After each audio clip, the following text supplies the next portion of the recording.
is a top-rated podcast in the country, in the world. They'll say it's a sign of idiocracy upon us. You look at a lot of signs like that. So about 3 months ago, 2 months ago, I'm not sure what it was, the whole Tuah thing came to a head, pun intended, with Jake Paul taking Haley Welch under his wing, start up a little podcast for her on his network. And allegedly, this is a top-rated podcast. Tons of people allegedly watching this podcast. What I'm going to do is I'm going to do a little review on that coming up. But really, it just like underscores virality. Do you really want to go viral? If you're not prepared to go viral, do you really want to do that? Do you have the logistical support in the back end to go viral? Does it make sense to go viral if you have no way to monetize immediately?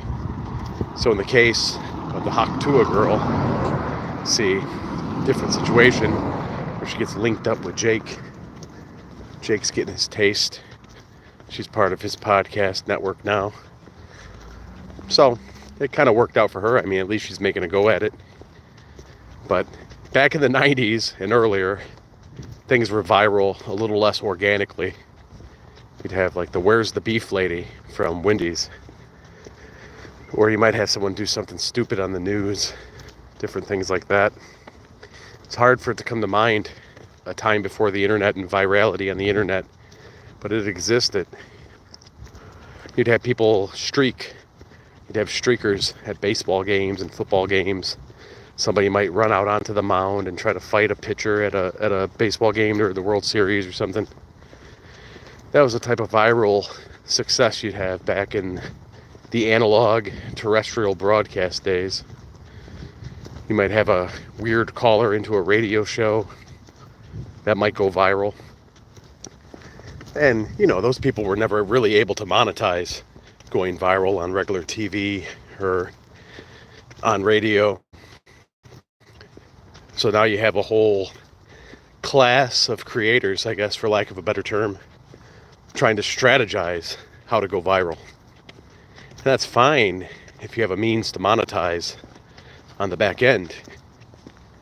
But if you're just, I guess, blindly doing the shotgun approach, throwing things at a wall to see what sticks, you have no actual means to monetize it, make money from it, that's not a great strategy. So cool. Who was that? Catherine. Yeah. So cool. It's cool out today in Arizona. So I have 19 people watching right now. How many of you are actively creating content for either YouTube, Instagram, TikTok? How many of you would like that to be your full-time job? That's my question.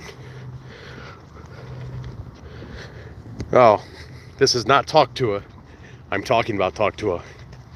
I'll be doing a review on the channel. Because if you actually look at Tuah, that first episode, 2.5 million views, right? The next one, less than 1 million. And I seen lately, they had JoJo Siwa on there. That's a good move. But if I was Jake Paul and I launched Tuah with Haley Welch, I would have been putting Monica Lewinsky on the first episode. I would have put Tanya Harding on there, Lorena Bobbitt. I would have did all that. Basically, I would have gotten some notable women to be on there. I might even try to get Hillary Clinton on there, maybe Kamala Harris. These different archetypal women, maybe Sarah Palin as well. See, that would be interesting. Rather than maybe sourcing people from Haley Welch's family that are a little less interesting, That could be a good play. Sorry for the breathing. I'm walking up a mountain right now. But of the 7 people watching right now, it's a ton of you, right? How many of you are trying to start a YouTube channel? Selena Gomez would be good, yeah. There's tons of different girls and men that you could put on there.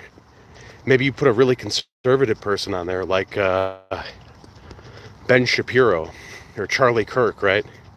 Put those guys on there. Maybe you put Alex Jones on there. Some different stuff. What else? Maybe a church guy. Get Joel Osteen to be on the Tuah podcast. Be interesting. But yeah, I kind of looked at some of the episodes that are on that channel.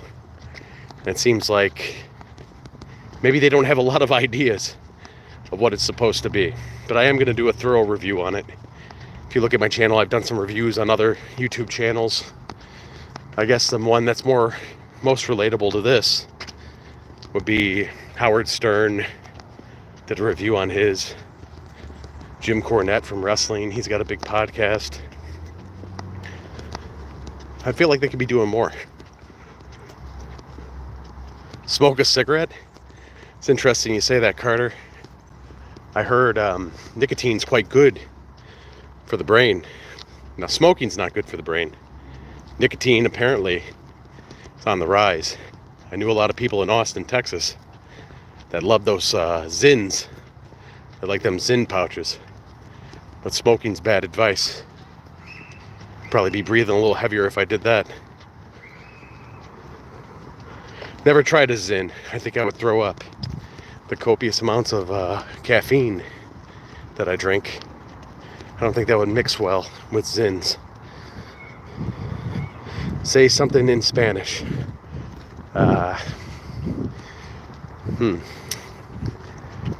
Yo no habla el español. Yeah, I know a little bit of Spanish. I live in Phoenix. I was just talking about mariscos and pescados today, so I know a little bit of Spanish. Not as much as I should, though. Not as much as I should. Spanish is a positive language to learn. It's probably, next to English and Mandarin, one of the most important languages. Ja, ja, ja, ja, ja, ja, ja. Yep. Not the best when it comes to Spanish. So what else? Not a ton of people watching right now. Let's see. Oh yeah, you say something in Spanish then. Don't make it vulgar though. We don't want to catch a strike. It's actually beneficial to know Spanish out here in Phoenix. It's a beautiful day out here today. Taking a walk in the park. It's finally not hell temperature out here today. It's about 84 degrees. Beautiful day in northeast Phoenix. Yeah. I don't know what that means. I forget what that means. I used to know what that meant. Boca burgers, I guess. So yeah, I guess I was just thinking about whether or not virality is a good growth strategy for YouTube. My opinion, things like the Haley Welch podcast, they have a shelf life, but it can be turned, it can be sustained. Unfortunately, I'm not sure how to word this. Previously in, say, the 2000s, one of the ways that people would go viral rather, would be some leaked tapes of intimacy, as you'd see with Paris Hilton, Kim Kardashian. And between those two, Kim Kardashian obviously sustained her virality. And, you know, Paris Hilton got a TV show, did some albums. It's interesting. It's interesting the things people become famous for and how they're able to kind of roll that into a full-time career, roll that into something that's way more lucrative than what got them in the game.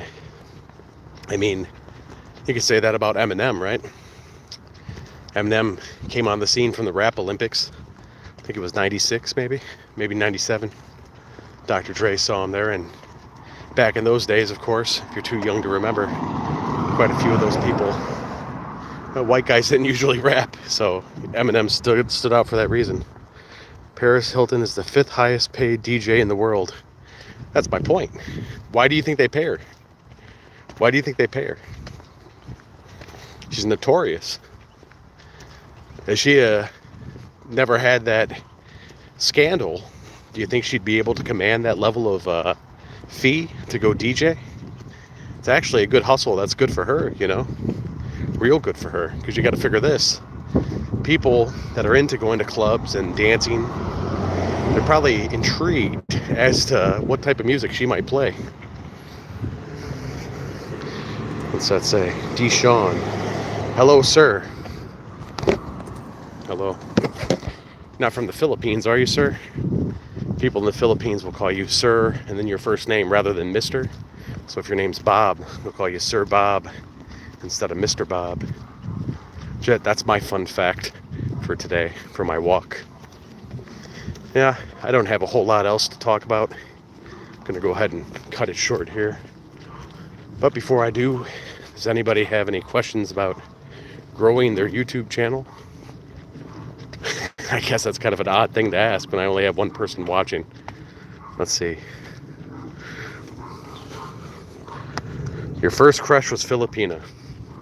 Well, congratulations. That's interesting. That's good stuff. Hopefully you have a good rest of your day, sir. And anyone else who enjoyed the stream, keep an eye out. I'll be doing a review on the Tuah podcast because I'm genuinely intrigued with it. Genuinely intrigued with the long-term sustainability of things that come out of virality. And yeah, thanks for listening. Have a good day.